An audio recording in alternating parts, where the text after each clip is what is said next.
మహారాష్ట్ర అలాగే ముంబైలో, మహారాష్ట్రలో మిగతా ప్రాంతాల్లో కావచ్చు, ముంబైలో కావచ్చు, అనేకమైనటువంటి ఉగ్రదాడులు జరిగాయి. కొన్ని వందల ఉగ్రదాడులు జరిగాయి. ఇందులో 1993లో జరిగినటువంటి వరుస పేలుళ్ళు, 2006లో జరిగినటువంటి సబర్మన్ రైల్లో జరిగినటువంటి వరుస బాంబు దాడులు, 2008లో జరిగినటువంటి 26/11 దాడులు, ఇవి ఎప్పటికీ కూడా మర్చిపోలేము.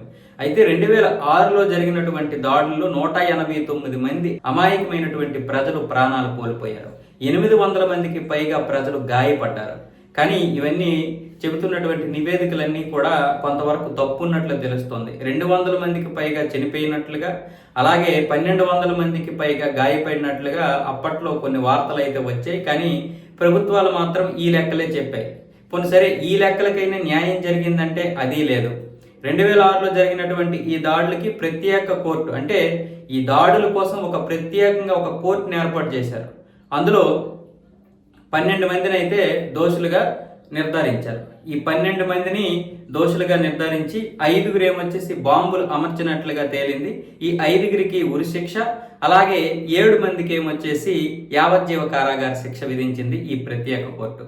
దాంతో వీళ్ళేం చేశారంటే హైకోర్టులో సవాల్ చేశారు. మేము ఈ దాడులు చేయలేదు, మమ్మల్ని కక్షపూరితంగా ఇరికించారంటూ వాళ్ళ న్యాయవాదులతో ఈ 12 మంది హైకోర్టులో సవాల్ చేస్తే 2015 నుంచి మహారాష్ట్ర ప్రభుత్వం ఈ కేసుని పరిశీలిస్తూ అనేక వాదనలు వినిపిస్తూ చివరికి 2024లో ప్రత్యేకంగా ఒక బెంచ్ ఏర్పాటు చేసింది. అంటే ప్రతిరోజు కూడా విచారణ జరిగే విధంగా ఒక బెంచ్ ఏర్పాటు చేసి మొన్నటికి మొన్న, అంటే వారం రోజుల క్రితం ఈ 12 మందిని నిర్దోషులుగా నిర్ణయిస్తూ ఈ 12 మందిని విడుదల చేసింది మహారాష్ట్ర హైకోర్టు. దీంతో మహారాష్ట్ర ప్రభుత్వం, ఇప్పుడు దేవేంద్ర ఫడ్నవీస్ ప్రభుత్వం ఏమొచ్చేసి సవాల్ చేస్తూ సుప్రీంకోర్టులోనే పిటిషన్ దాఖలు చేసింది. ఇది ఎంతవరకు న్యాయం? ఈ 12 మంది కూడా ఆ రోజు ఉగ్రదాడులు చేశారు, సరైనటువంటి సాక్ష్యాధారాలు లేవని, సరైనటువంటి ఆధారాలు లేవని ఒకే ఒక నెపంతో ఈ 12 మందిని విడుదల చేయడం అనేది దేశానికి ఎప్పటికైనా చాలా ప్రమాదకరం. పైగా ఇది తప్పుడు సంకేతం అవుతుందంటూ మహారాష్ట్ర ప్రభుత్వం అయితే సుప్రీంకోర్టులో సవాల్ చేసింది. దాంతో సుప్రీంకోర్టు ఈ కేసును పరిశీలించిన మీదట మరికొన్ని వాదనలు వినాలి. కాబట్టి ప్రస్తుతానికైతే మహారాష్ట్ర హైకోర్టు ఇచ్చినటువంటి తీర్పు పైన స్టే విధించింది. కాకపోతే విడుదలైనటువంటి 12 మందిని అరెస్ట్ చేయాల్సిన అవసరం లేదు. కానీ ఇప్పుడు మహారాష్ట్ర ప్రభుత్వం ఇచ్చినటువంటి సవాల్ మీద మీరు ఏం సమాధానం చెప్పాలనుకుంటున్నారంటూ ఈ 12 మందికి సుప్రీంకోర్టు అయితే నోటీసులు పంపించింది. నిజం చెప్పాలంటే ఈ కేసులో ఎక్కడో తప్పు జరిగింది. మొదటి నుంచి అసలైనటువంటి దోషుల్ని తప్పించారా, లేకపోతే అసలైనటువంటి దోషులు వీళ్ళే అయి ఉండి వీళ్ళని తప్పించడానికి సాక్ష్యాధారాలు మాయం చేశారా?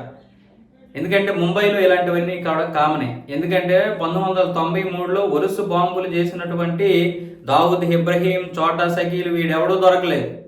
ఆ దావుద్ ఇబ్రహీం హ్యాపీగా ఇప్పుడు పాకిస్తాన్లో మంచిగా ఉన్నాడు. వాడికి ఏదో జబ్బు వచ్చిపోవడమే తప్ప మనమైతే చంపలేమండి.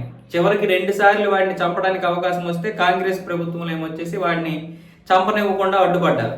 ఏమైందో తెలియదు, ఇక చంపేస్తారు. వాడి కూతురు పెళ్లిలో కూడా దావుద్ ఇబ్రహీంని చంపే ప్రయత్నాలు చేసినప్పుడు అప్పుడు కూడా పాపం మన రా ఏజెంటు, అక్కడ ఉన్నటువంటి మన ఈ డిఫెన్స్ అధికారులు అందరూ కలిసి ఎన్నో ప్రయత్నాలు చేస్తే ఆ చివరి నిమిషంలో వచ్చేసి ఆ ఆపరేషన్ ఏమో క్యాన్సిల్ చేశారు.